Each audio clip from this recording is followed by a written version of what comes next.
বাংলাদেশে যদি একটি সুষ্ঠু নির্বাচনের ধারাবাহিকতা থাকতো তাহলে কি হতো? তাহলে 2014 সালে হাইলি লাইকলি বিএনপি সরকার গঠন করত এবং শেখ হাসিনা এবং আওয়ামী লীগ বিরোধী দলে বসতো। 18তে গিয়ে হয়তো আবার তারা ক্ষমতায় যেত, 24-এ হয়তো আবার অন্য আরেকটি দল বিএনপি হয়তো ক্ষমতায় আসতো। এভাবে একটা পালা বদলের মধ্যে দিয়ে যেত এবং পালা বদলের মধ্যে দিয়ে গেলে যে বিষয়টি হতো খালেদ, আমার কাছে মনে হয় রাষ্ট্রের যে প্রতিষ্ঠানগুলো যেগুলোকে দুমড়ে মুচড়ে ভেঙে ফেলা হয়েছে 15 বছরে, সেই প্রতিষ্ঠানগুলোকে এভাবে হয়তো ভেঙে ফেলা যেত না।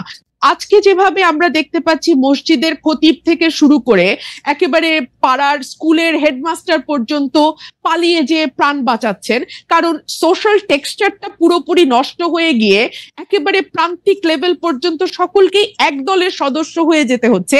এই অবস্থাতে বাংলাদেশ যেত না। বেসির রুমিন ফারহানা, আসলে আমার কাছে মনে হয় যে 5 আগস্টের পর থেকে যারা বাংলাদেশের সবচেয়ে মানে যৌক্তিক কথা তুলে ধরছেন তার মধ্যে ব্যারিস্টার রুমিন ফারহানা একজন। 5 আগস্টের আগে তো বটেই, কিন্তু 5 আগস্টের পরে অনেক বেশি যৌক্তিক জায়গা থেকে এটা বলছেন এবং এর জন্য আমি দেখতে পাচ্ছি যে তিনি বিএনপির মধ্যেও অনেক সমালোচিত হচ্ছেন। তিনি মানে অনেক জায়গা থেকে বলা হচ্ছে যে তিনি যথেষ্ট পরিমাণে বিএনপি আর থাকতে পারতেছেন না, অন্যদিকে চলে যাচ্ছেন। ব্যারিস্টার ফারহানা, এটা নিয়ে আপনি একটু আমাদেরকে একটু বলবেন। আর মান্না ভাই যেটা বললেন যে আসলে তো বড় বড় রাজনৈতিক দলরা, মানে এটা তো আসলে বিএনপি নামে আসে, যেটা করে দেখাতে পারে নাই, ওরা মৃত্যু দিয়ে রক্ত দিয়ে এটা করে দেখিয়েছে। এখন যে আমরা অনেকে এসে বলছি যে এটার ভাগও আমাদের চাই, আমাদের এটা করতে হবে সেটা করতে হবে, সেইটাও বা আপনি কিভাবে দেখেন? সংস্কারটা আপনার কাছে আসলে কি, কোনটা দেখলে আপনি বুঝবেন? মান্না ভাই খুব চমৎকার তার জায়গা থেকে বলেছেন যে কি হলে তিনি এটি বুঝবেন যে এদিকে আগাচ্ছে। আপনার কাছে আমরা একটু শুনতে চাই। আপনাকে অসংখ্য অসংখ্য ধন্যবাদ খালেদ ভাই। আমি মনে করি যে 5ই অগস্ট এবং এর আগের 1 মাস পুরো দেশ, জাতি, রাষ্ট্র, সমাজ একটা বড় ধাক্কার মধ্যে দিয়ে গেছে। এমন একটা অভ্যুত্থান যেটা হয়তো আর ঠিক অভ্যুত্থানটি হবার 1 সপ্তাহ আগেও কেউ চিন্তা করতে পারে নাই এবং মোটামুটি সকল রাজনৈতিক দল সহ দেশের মানুষও এক প্রকার মেনে নিয়েছিল যে 2028 সাল পর্যন্ত অ্যাটলিস্ট চোখ বন্ধ করে আওয়ামী লীগ থাকবে এবং তারপরেও আরো 5 বছর থেকে সেটা সেই 41 পর্যন্ত গড়াবে কিনা সেটা নিয়ে নানান তর্ক বিতর্ক বা কিছু কথাবার্তা হয়তো সমাজে বা রাজনীতির মাঠে চালু ছিল, কিন্তু অ্যাটলিস্ট 28 পর্যন্ত মোটা দাগে সকলেই হাসিনাকে মেনে নিয়েছিল। কিন্তু এর মধ্যে যে হঠাৎ করে এমন একটি ধাক্কা আসবে, সেটা আজকে বুকে হাত দিয়ে সকলে যদি যার যার কাছে নিজের সৎ থেকে আয়নার সামনে দাঁড়িয়ে নিজেকে প্রশ্ন করে, আমার মনে হয় তারা তাদের উত্তরটি পেয়ে যাবে।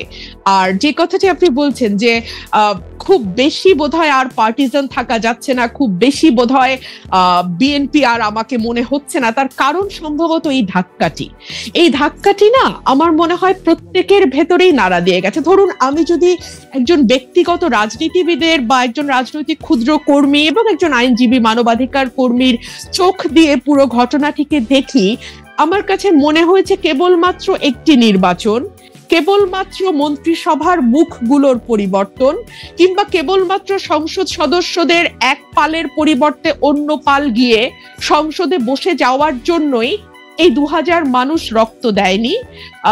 আবু সাইদ একেবারে নির্ভীক চিত্তে একটা গুলি, তারপরে আরেকটা গুলি এবং ধীরে ধীরে তার মাটিতে বসে পড়া, এই বিষয়গুলো আসলে না এক পাল মানুষের বদলে আরেকটা পাল মানুষের বসে যাবার জন্য হয়নি। এবং আমার কাছে মনে হয়েছে যে আমার চিন্তার জগতে যে বিরাট একটি ধাক্কা লেগেছে, এই ধাক্কাটি আসলে সকলেরই কম বেশি লেগেছে, কিন্তু এটার স্থায়িত্ব বা এটার ইম্প্যাক্ট এক একজনের জীবনে এক এক রকম হবে। ধরুন আমার কাছে মনে হয়েছে যে একটি সুষ্ঠু নির্বাচন, বাংলাদেশে যদি একটি সুষ্ঠু নির্বাচনের ধারাবাহিকতা থাকতো তাহলে কি হতো? তাহলে 2014 সালে হাইলি লাইকলি বিএনপি সরকার গঠন করত এবং শেখ হাসিনা এবং আওয়ামী লীগ বিরোধী দলে বসতো।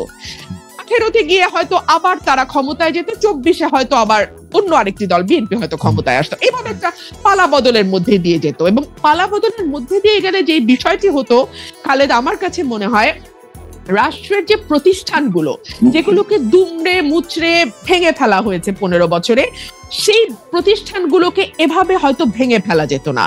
আজকে যেভাবে আমরা দেখতে পাচ্ছি মসজিদের খতিব থেকে শুরু করে একেবারে পাড়ার স্কুলের হেডমাস্টার পর্যন্ত পালিয়ে যে প্রাণ বাঁচাচ্ছেন, কারণ সোশ্যাল টেক্সচারটা পুরোপুরি নষ্ট হয়ে গিয়ে একেবারে প্রান্তিক লেভেল পর্যন্ত সকলকেই এক দলের সদস্য হয়ে যেতে হচ্ছে। এই অবস্থাতে বাংলাদেশ চেতনা, একটা পাওয়ারের তো একটা ব্যালেন্স থাকে, ভার্টিক্যাল এন্ড হরাইজন্টাল। ভার্টিক্যালটা হয় রাষ্ট্র, হরাইজন্টালটা হয় সমাজ।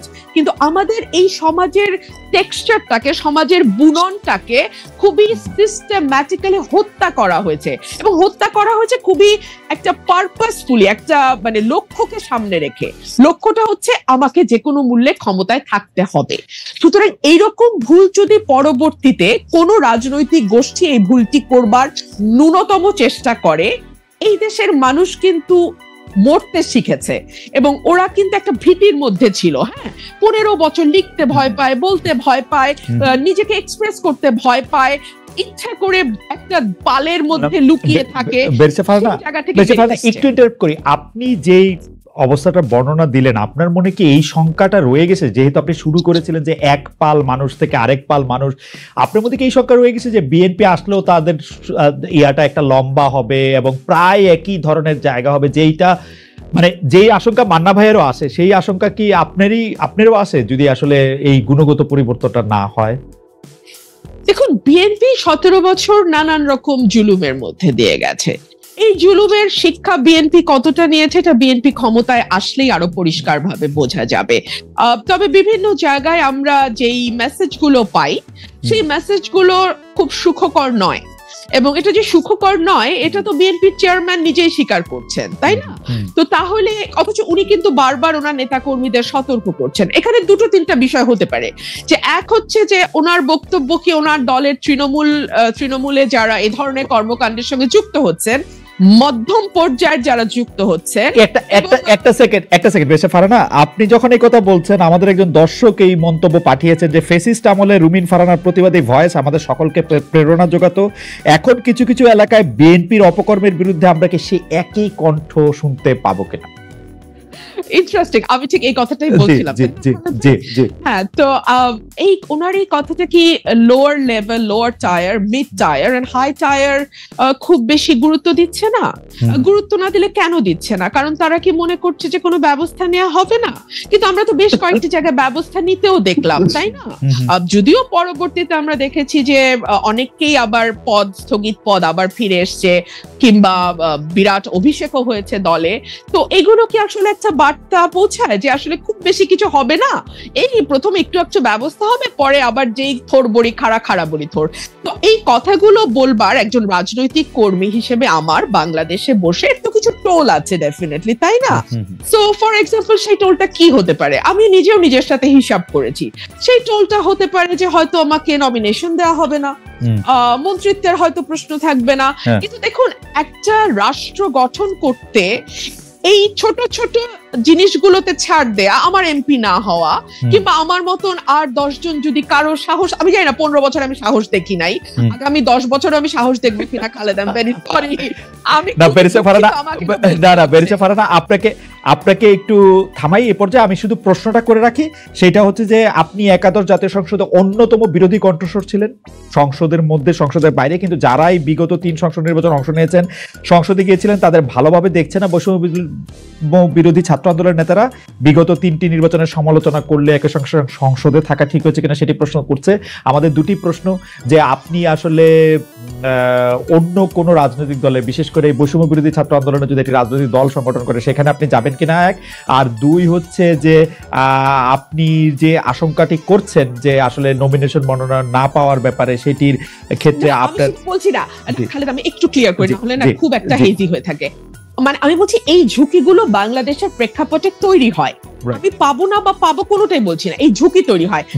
এই ঝুঁকি নেওয়ার দেশের স্বার্থে, দেশের কল্যাণ, এবং যে ধরেন এক গুচ্ছ মানুষ, কয়েক লক্ষ মানুষের কিন্তু একটা প্রত্যাশা যে 15 বছর তো এই মানুষটিকে আমরা সত্য বলতে দেখেছি, সাহসী ভূমিকায় দেখেছি, এখন কি তিনি ওই জায়গাগুলোতে কম্প্রোমাইজড হয়ে যাবেন? একটি নমিনেশনের জন্য কিংবা একটি মন্ত্রিত্বের জন্য করে কম্প্রোমাইজ করবেন? আমি আসলে বেছে নিয়েছি কম্প্রোমাইজ না করাটাই। ওকে, আমরা ওই প্রশ্নটা মানে আপনি বৈষম্য বিরোধী ছাত্র আন্দোলনের সঙ্গে যাবেন কিনা তারা রাজনৈতিক দল করলে, সেই প্রশ্নটাতে আমরা একটু পরে আসবো। আমি আবারও আপনাদের দর্শকদের মানে আপনার এই পজিশনের অনুবাদ দর্শকদের কারো কারো কাছে কি সেটি একটু আপনাকে শোনাই, আপনি একটু মান্নান ভাইয়ের কাছে যাই।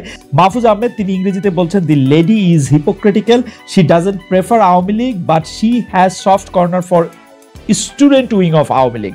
যাই হোক, এটা আপনাকে দেখে কেন মনে হলো সেটা আমি জানি না, সেটা তার